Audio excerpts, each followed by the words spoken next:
नमस्कार, छोटे भाई की छोटी बातों में फिर से आपका स्वागत है। आज हमारे बीच में ख़ास मेहमान हैं डॉक्टर संदीप पांडे, जो लखनऊ से पधारे हैं इस स्पेशल सेशन के लिए। जो लोग कई लोग आप जानते होंगे, उनसे परिचित हैं। जो लोग नहीं जानते, संक्षिप्त में परिचय दे देता हूँ। He is a professor of mechanical engineering. आपने अपने इस प्रोफेशन को त्याग दिया लोगों की सेवा करने के लिए। जब आप लोगों की सेवा करने उतरे, आप अंतर्राष्ट्रीय स्तर पे आपकी सेवाएं को सम्मानित किया गया। आपको मैग्सेसे अवार्ड दिया गया, जो एशिया का नोबेल प्राइज़ माना जाता है। उसमें भी आपने अवार्ड स्वीकार किया, लेकिन आपने धनराशि को ठुकराया क्योंकि आप विदेशी पैसे लेना नहीं चाह रहे थे। आपने संघर्ष में जीवन बिताया, कई बार जेल गए, लोगों को हक के लिए लड़ते हैं। आप कभी बोतल बंद पानी नहीं पीते, इस गिलास में पानी पी रहे हैं, क्योंकि हमें मालूम है कि उसमें कितना हम लोग भी नहीं करते हैं। तो और समय ना ले करके आज हम डॉक्टर संदीप जी को स्वागत करते हैं। डॉक्टर साहब, वेलकम जी। बहुत बहुत शुक्रिया छोटे भाई जी, और धन्यवाद अपने मंच पे आमंत्रित करने के लिए। बस मैं अपने परिचय में एक सुधार कर दूं कि मैंने मैग्सेसे का पहला पैसा तो 2002 में ही लौटा दिया था, जब पुरस्कार मिला था। क्योंकि मुझे अमेरिकी दूतावास पे वहाँ मनीला में जो प्रदर्शन हो रहा था अमेरिका के ख़िलाफ़, संभावित इराक पे युद्ध को लेके उस पे उन्होंने आपत्ति की थी। और हाल में फ़िलिस्तीन पे जो इज़राइल का हमला हो रहा है और अमेरिका जिस निर्लज्जता से इज़राइल का साथ दे रहा है, तो मैंने अब पुरस्कार भी वापस कर दिया। जी, हमने पढ़ा था। जी, हमने पढ़ लिया। तो हम आपको पूर्व मैग्सेसे अवार्डी कहेंगे। खैर, जो सम्मान प्राप्त है वो वापस नहीं होता है। तो डॉक्टर साहब, आजकल तमाम राजनीतिक दावे किए जा रहे हैं और एक परसेप्शन बैटल जिसको कहते हैं कि ये है वो है, और कुछ लोग कहना है ये जो दावे हैं ये आसमानी हैं और ज़मीनी हकीकत से काफ़ी दूर है। तो आज हम लोग राजनीतिक दावे और हकीकत पे बात करेंगे। जो आज ज्वलंत बात उठी है, देखिए आज ही क्या कहते हैं, मुसलमानों का रमज़ान शुरू हुआ है और उसकी पूर्व संध्या पे ये नागरिक संहिता लागू की गई। इसके बारे में आप क्या कहना चाहते हैं? ये कौन सा एक नया सर्जिकल स्ट्राइक है क्या? देखिए, ये देखा जा रहा है कि जब भी चुनाव आते हैं तो भारतीय जनता पार्टी इस तरह के मुद्दों को उठा देती है जिससे वोटों का ध्रुवीकरण हो सके। लेकिन ये तो भारतीय जनता पार्टी को भी मालूम है कि वो ये जो इन्होंने कानून बनाया है या जो नागरिकता अधिनियम में संशोधन किया है, इसको वो लागू नहीं कर पाएंगे। बिल्कुल नहीं कर पाएंगे, क्योंकि आप देखिए आसाम में जो इन्होंने एनआरसी किया, उसमें 19 लाख लोग पहले चरण में छूट गए। उसमें इनका अनुमान था कि ज़्यादातर मुसलमान होंगे, लेकिन पता लगा मुसलमान तो 4-5 लाख थे। बहुत सारे बाकी स्थानीय लोग थे। बाकी उसमें बिहार झारखंड से आए मजदूर थे, मुसलमान, आदिवासी। जाहिर है गैर मुसलमान थे वो। 4-5 लाख हिंदू शब्द नहीं यूज नहीं, क्योंकि उसमें आदिवासी भी थे। नहीं, वो भी आदिवासी थे, वो सरना धर्म वाले हिंदू थे। ठीक है। और उसमें आसाम के भी थे हिंदू, और पश्चिम बंगाल, जो बांग्लादेश है वहाँ से जो आए थे हिंदू थे, और जो बिहार और झारखंड से मजदूर गए वो सब शामिल थे।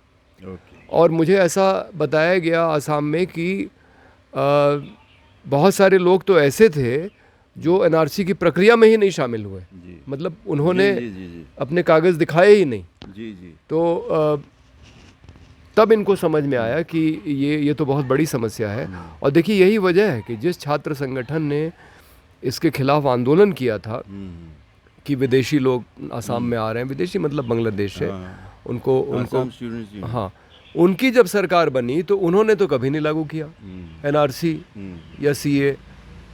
तो ये भारतीय जनता पार्टी ने जो इसको किया अपने राजनीतिक फ़ायदे के लिए, एक तरीके से अपने पैर पे कुल्हाड़ी मारी है, ओके। क्योंकि आप इसको कभी लागू नहीं कर पाएंगे, क्योंकि जब ये एनआरसी हुआ तो उसमें पता लगा कितनी अनियमितताएं हैं कि आप इतना तक कि जो लोग भारतीय फौज में काम हाँ, किए थे वर्षों हाँ, तक किए, उनको हाँ, भी विदेशी घोषित हो, कर जी, दिया। जी, जी। रातों रात उनको विदेशी जी। घोषित कर अच्छा, दिया और सबसे बड़ा सवाल ये है कि जो अपनी नागरिकता सिद्ध नहीं कर पाएंगे उनका आप क्या करेंगे? गया। कहाँ भेजेंगे?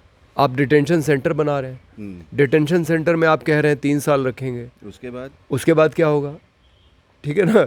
बांग्लादेश कह रहा है हम तो वापस लेंगे नहीं, क्योंकि जिसके पास भारत की नागरिकता सिद्ध करने के कागज़ नहीं है उसके पास बांग्लादेश का क्या कागज़ से होगा? पैदा करेंगे। तो ये बहुत अजीबोगरीब किस्म की समस्या है जो बिना वजह उठाई गई है सिर्फ राजनीतिक फ़ायदे के लिए।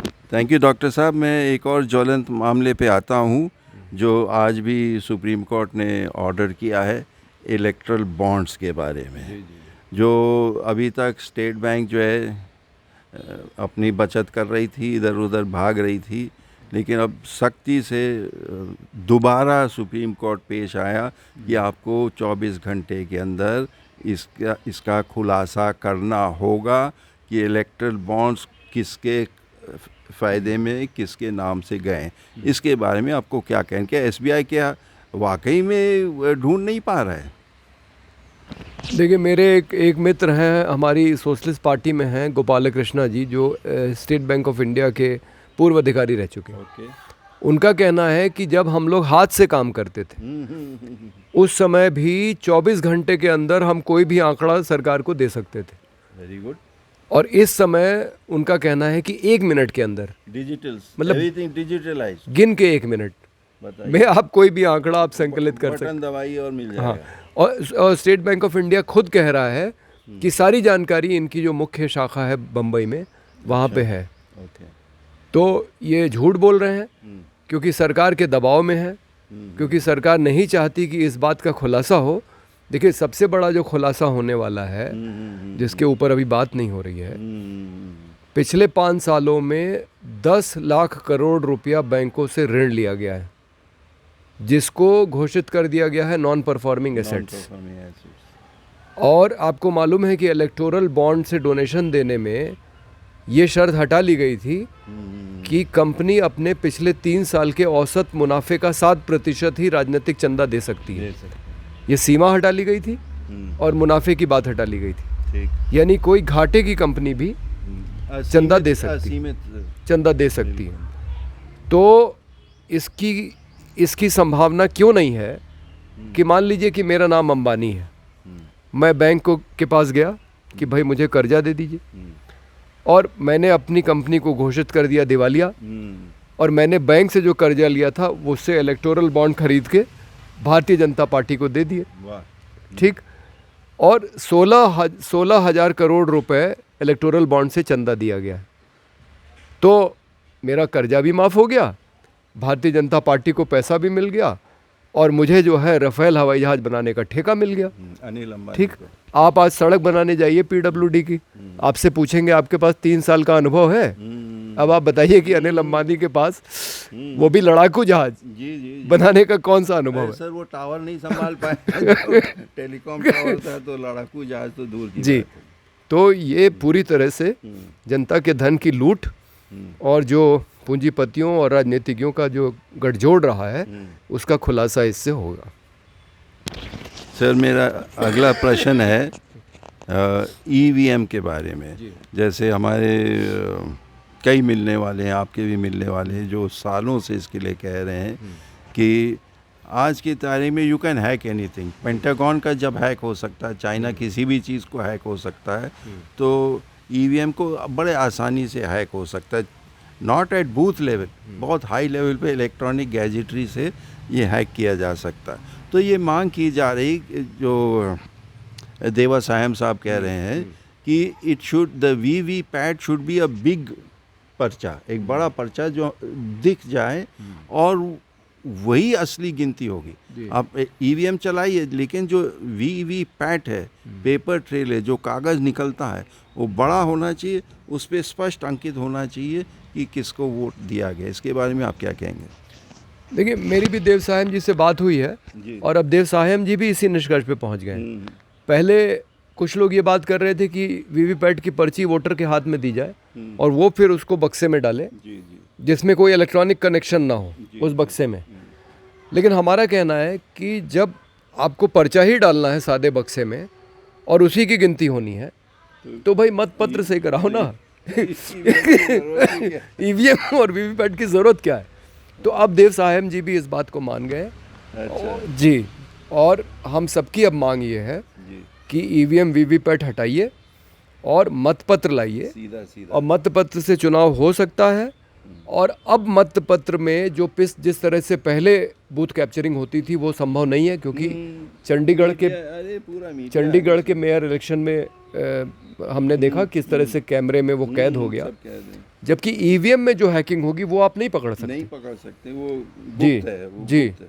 तो और ये भी बात खुल के आ रही है कि ECIL और BEL, जो भारत manufacturer इलेक्ट्रॉनिक्स लिमिटेड और electronic corporation of India limited जो ईवीएम बनाते हैं, उनके बोर्ड पे भारतीय जनता पार्टी के बहुत सारे चहेते लोग मेंबर बन गए हैं।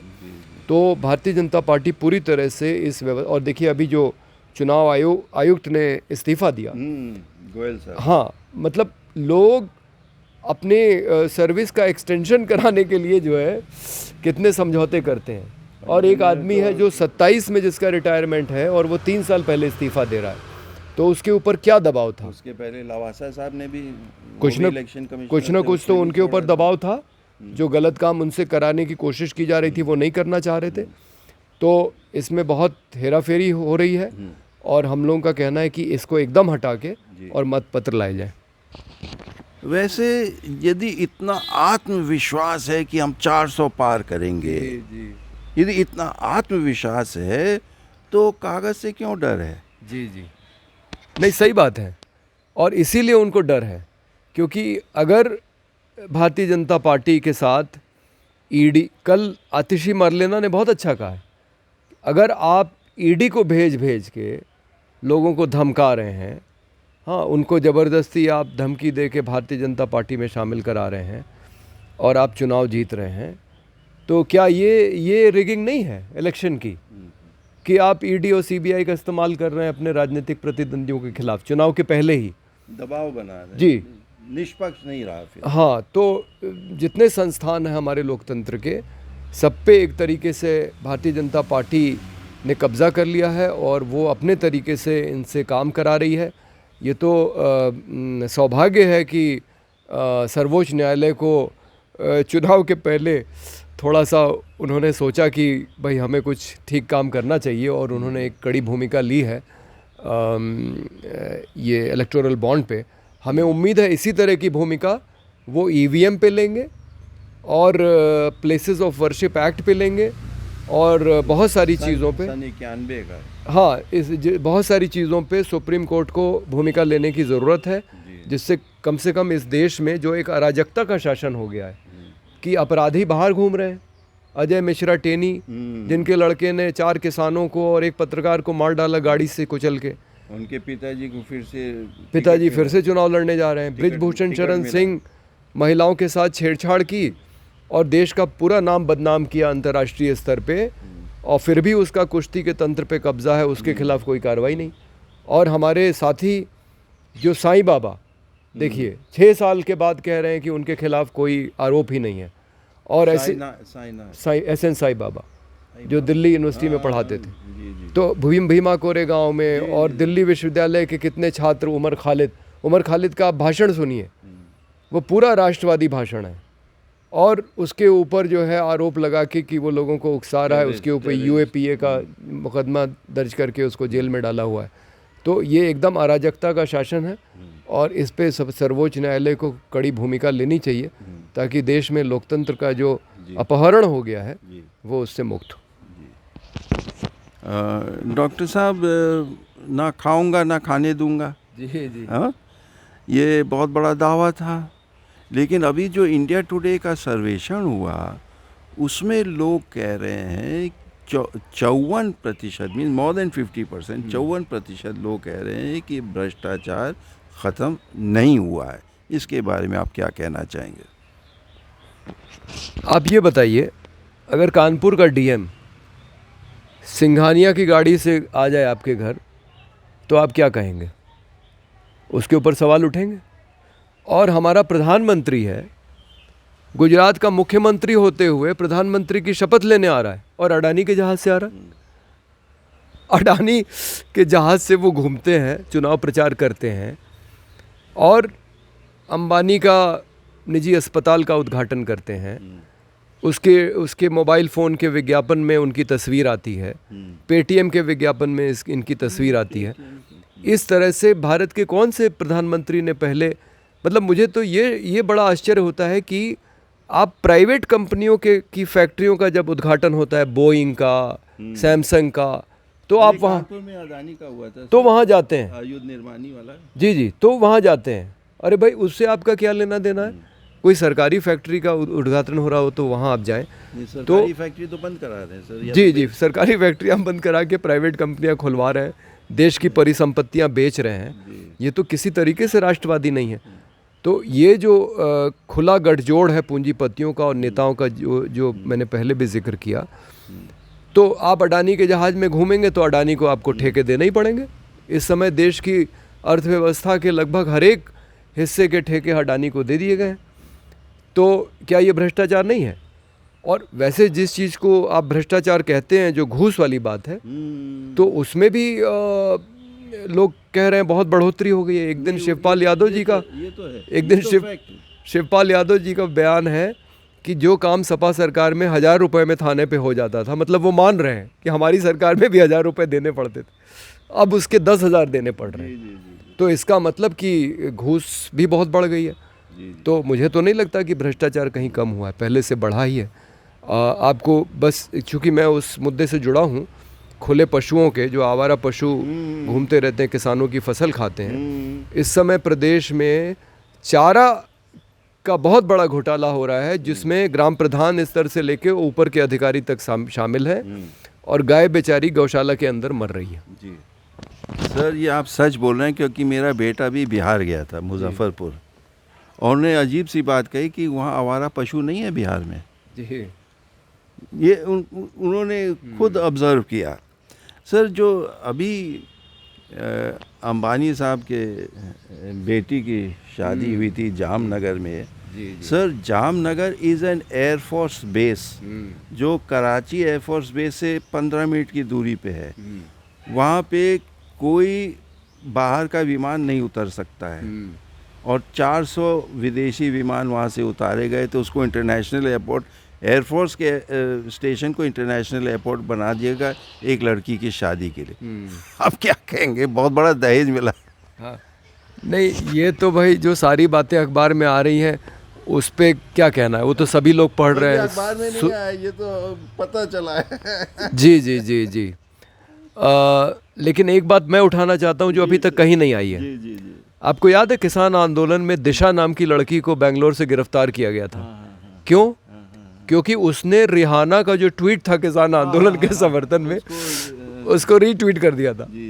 वो रिहाना यहाँ पे मुख्य कलाकार थी करोड़ों रुपए पूरे आयोजन में, और उसको कितना पैसा देके बुलाया गया होगा। तो जब वो किसान आंदोलन के ऊपर ट्वीट करती है, तो वो उसके ऊपर कोई ट्वीट करता है, उसको आप गिरफ्तार कर लेते हैं। और लेकिन अंबानी साहब के लड़के की शादी में आना है, तो वो हमारी ऐसी मेहमान हो जाती है कि उस हवाई अड्डे को जो है अंतर्राष्ट्रीय हवाई अड्डा बना के सीधे उसको वहाँ पे जो है रिसीव किया जाता है। तब क्या कहेंगे? मतलब ये तो पूंजीपतियों की सरकार है। वो चाहे, ये दिखाता है कि वो चाहे जो करवा सकते हैं। सर, अभी प्रधानमंत्री जी कश्मीर भी गए थे, पहली बार 5 साल में वो कश्मीर गए थे, और जब ये 370 हटाया गया था, उसमें एक बात ये कही गई कि लद्दाखी लोग बहुत खुश होंगे। लेकिन उसके बाद अभी जब स्थानीय निकाय चुनाव हुए थे लद्दाख में, तो भाजपा बुरी तरह हारी, और इस समय लद्दाखी लोगों में उबाल है कि जो थोड़ा बहुत अधिकार था वो भी छिन गया। तो 370 से क्या लाभ हुआ? देखिए, हम लोग तो शुरू से 370 हटाए जाने का विरोध कर रहे हैं। हमारी सोशलिस्ट पार्टी की भूमिका ये है कि 370 बहाल होना चाहिए, और बाकी राज्यों को भी 370 जैसे अधिकार मिलने चाहिए। अगर कर्नाटक के सिद्धारमैया साहब ने कर्नाटक का एक झंडा बना लिया अलग, तो इसमें क्या दिक्कत है? अगर Nagaland socialist council of national socialist council of Nagaland वाले एक संविधान और झंडे की मांग कर रहे हैं, तो उसमें क्या दिक्कत है? कश्मीर के पास इतने दिन तक संविधान और झंडा था। जिस कश्मीर के संविधान में लिखा था कि कश्मीर भारत का अभिन्न हिस्सा है, ऐसे संविधान से आपको क्या दिक्कत हो सकती है? और ये तो बहुत अच्छी बात है कि अगर किसी राज्य में आप केंद्र सरकार के कानून लागू करना चाहते हैं तो पहले वो वहाँ की विधानसभा से पारित होने चाहिए। तो ये तो लोकतंत्र का एक तरीके से विकेंद्रीकरण है, और ये प्रक्रिया तो गांव स्तर तक होनी चाहिए। उसी को गांधी ने ग्राम स्वराज कहा है। तो जो इन्होंने किया गलत किया, और देखिए उसका नतीजा ये भुगत रहे हैं, क्योंकि 4.5 साल हो गए हैं और कश्मीर के अंदर चुनाव नहीं हुआ है। आप सोचिए अगर भारत का कोई और राज्य होता और वहाँ गवर्नर इतने लंबे समय तक शासन करता तो वहाँ की जनता क्या चुप बैठती? और लद्दाख के लोग, जो बताया गया शुरू में कि बहुत खुश हैं इस निर्णय से, अब वो कह रहे हैं कि भैया पहले तो हमारे 4 एमएलए थे जम्मू कश्मीर की विधानसभा में, हमारी कोई तो आवाज़ थी, 2 एमएलसी थे, लेकिन अब तो आपने हमको ऐसा एक केंद्र शासित प्रदेश बना दिया है जिसकी कोई विधानसभा ही नहीं है, तो हमारी कहीं कोई आवाज़ ही नहीं है। और आप बाहर के पूंजीपतियों को बुला के हमारी प्राकृतिक संपदा पे उनको अधिकार देना चाहते हैं, तो वो इसके एकदम खिलाफ हैं। वो 6ठी अनुसूची में लद्दाख को शामिल करने की मांग कर रहे हैं, जो केंद्र सरकार नहीं मान रही है। अब देखिए कितनी अजीब बात है कि लोकतंत्र में आप दिल्ली में बैठ के कश्मीर का निर्णय ले रहे हैं, और जिस दिन कश्मीर का निर्णय लिया जाता है वहाँ के सबसे वरिष्ठ सांसद फारूक अब्दुल्ला को उसके घर से नहीं निकलने दिया जाता है, उसके घर पे पुलिस लगा दी जाती है। आप नहीं चाहते कि वो बहस में हिस्सा ले। और जो लोग लद्दाख के लोग जो मांग कर रहे हैं, वो अमित शाह कहते हैं कि ये हम नहीं दे सकते, हम आपको 371 की कोई एक धारा के तहत कुछ अधिकार दे देंगे, लेकिन 6ठी अनुसूची का अधिकार नहीं देंगे। क्यों नहीं देंगे? अगर लोग चाहते हैं, क्या लोकतंत्र का ये तकाजा नहीं है कि लोग जो चाहें वो होना चाहिए?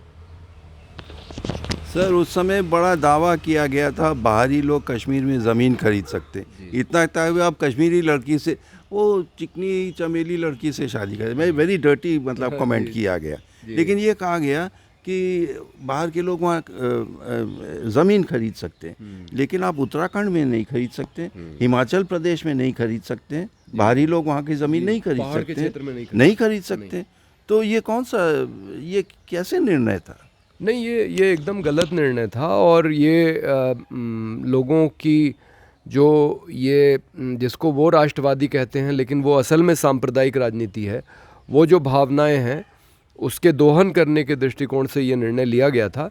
और इनसे पूछा जाए ना कि बाहर के कितने लोग गए वहाँ ज़मीन खरीदी लोगों ने, वहाँ पे जो पर्यटक हैं उनकी तो संख्या कम हो गई है। पर्यटकों की संख्या ज़्यादा दिखाने के लिए इनको तीर्थयात्रियों की संख्या उसमें जोड़नी पड़ रही है। और हकीकत ये, वैष्णो देवी जी, और हकीकत ये है कि मनमोहन सिंह के समय में जो हिंसा में कमी आ गई थी, जो नागरिकों, सुरक्षाकर्मियों और आतंकवादियों के मरने की संख्या कम हो गई थी, इस समय वो संख्या उससे ज़्यादा है। तो ये सारा जो इन्होंने किया, 370 हटाना या नोटबंदी हटाना और कहा कि इससे आतंकवाद ख़त्म हो जाएगा, वो तो हुआ नहीं। उल्टे ऐसी स्थितियां ये नहीं बना पा रहे हैं कि वहाँ पे कम से कम एक चुनाव हो सकें, जो वहाँ के लोकतंत्र की बहाली के लिए बहुत ज़रूरी है। थैंक यू डॉक्टर साहब, हम लोग घंटों बात कर सकते हैं, और कई ज्वलंत मुद्दे हैं। मानते हैं कि ये सब समस्याएं हैं, अब इसका समाधान क्या है? What should we do? अभी इस साल अभी लोकसभा चुनाव भी है, और अभी से हो सकता है लोगों को ध्रुवित या भ्रमित किया जा रहा है। आप और हम जैसे आम नागरिक, हम लोग क्या कर सकते हैं इस देश में लोकतंत्र की बहाली के लिए? मैं ये आपसे मेरा अंतिम सवाल है। देखिए, मेरा ये कहना है कि इस देश में तमाम पार्टियां हैं, सभी में बुराइयां हैं, लेकिन कुछ अंतर है। जैसे भारतीय जनता पार्टी है, इसके अंदर एकदम लोकतंत्र नहीं है। मतलब आप देखिए, जिस आसानी से मुख्यमंत्री बदल दिए जाते हैं, क्या आप इतनी आसानी से प्रधानमंत्री बदल सकते हैं? नहीं। पूरा केंद्रीकृत हो गया है पूरा ढांचा निर्णय लेने का, और 2 लोग इस पूरे देश पे राज कर रहे हैं जिनके पीछे 2 पूंजीपतियों का पैसा है। ये चारों गुजराती हैं। तो ये जिस तरह से इस देश का शासन चल रहा है उसको बदलने की ज़रूरत है। और कम से कम बाकी जो दल हैं उसमें इतनी तो गुंजाइश है कि आप कुछ धरना प्रदर्शन करें, कुछ हल्ला गुल्ला मचाएं, उनके पार्टी के अंदर कुछ विरोध होता है तो कुछ चीज़ें बदलती हैं, कुछ लोगों के हिसाब से निर्णय लिए जाते हैं।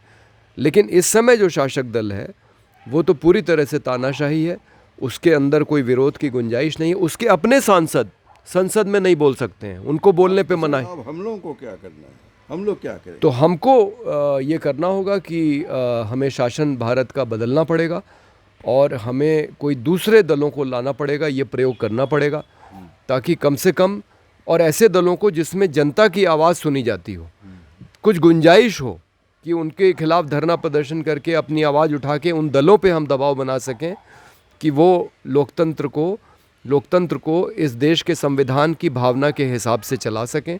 इसलिए आने वाले चुनाव में बदलाव बहुत ज़रूरी है। आपने अभी कहा कि 4 गुजराती इस देश को चला रहे। सर ये बताइए कि कितने गुजराती भारतीय सेना में हैं भर्ती? नहीं, इसका आंकड़ा तो मेरे पास नहीं है, लेकिन इतना ज़रूर है कि जो शहीद होते हैं सैनिक सीमा पे, उसमें मैंने शायद ही कोई गुजराती नाम देखा हो। वो सारे पंजाब, उत्तर प्रदेश, बिहार, मध्य प्रदेश, दक्षिण भारत के नाम आते हैं, लेकिन शायद ही कोई। और दूसरी बात एक और गुजरात के बारे में कह दें, ये गुजरात मॉडल के नाम पे ही नरेंद्र मोदी जी प्रधानमंत्री बने। और पिछले साल का आंकड़ा है कि 1 लाख भारतीय अवैध तरीके से अमेरिका गया है। डंकी रूट और उसमें बड़ी संख्या गुजरातियों की। गुजरात में आप जाएं तो विज्ञापन लगे हैं, 75 लाख रुपए, 50 लाख रुपए आपको अमेरिका, कनाडा, ऑस्ट्रेलिया का पासपोर्ट वीज़ा बना के अवैध तरीके से वो पहुंचा देंगे। और कितने तो बेचारे, कोई कनाडा में बर्फ़ में जम के मर जाते हैं, कोई कनाडा से अमेरिका की नदी पार करते हुए नाव उलट जाती है, कोई मेक्सिको के बॉर्डर पे बॉर्डर कूदते समय मर जाते हैं। और इसमें गुजरातियों की बड़ी संख्या है। तो गुजरात इतना खुशहाल होता तो इतनी बड़ी संख्या में लोग क्यों जा रहे हो? बल्कि अभी जो रूस में लड़ने के लिए लड़ाकू भारत से गए थे, जो सबसे पहले मर गया था वो भी गुजरात का था। जी। तो ये बहुत बड़ा सवाल है। जिस गुजरात के नाम पे, जिस गुजरात के मॉडल के नाम पे वो शासन चला रहे हैं, और ऐसा अब सुनने में आ रहा है कि उत्तर प्रदेश तक जैसे राज्य में बड़े बड़े ठेके, राम मंदिर का पूरा जो आर्किटेक्ट है वो गुजरात से है, और प्राइवेट कंपनी को मंदिर बनाने का ठेका दिया गया है। तो बहुत सारे इस तरह के काम जो गुजराती व्यापारियों को बढ़ावा देने के लिए किए जा रहे हैं, उससे देश का नुकसान ही हो रहा है। बहुत बहुत धन्यवाद डॉक्टर संदीप पांडे, हम लोग के साथ इतना समय देने के लिए आपको बहुत बहुत धन्यवाद। और मैं अपनी तरफ से निवेदन करता हूँ, यदि आपने इस वीडियो को पसंद किया तो लाइक करिए, शेयर करिए, सब्सक्राइब करिए और कमेंट ज़रूर करिए। बहुत बहुत धन्यवाद। जय हिंद।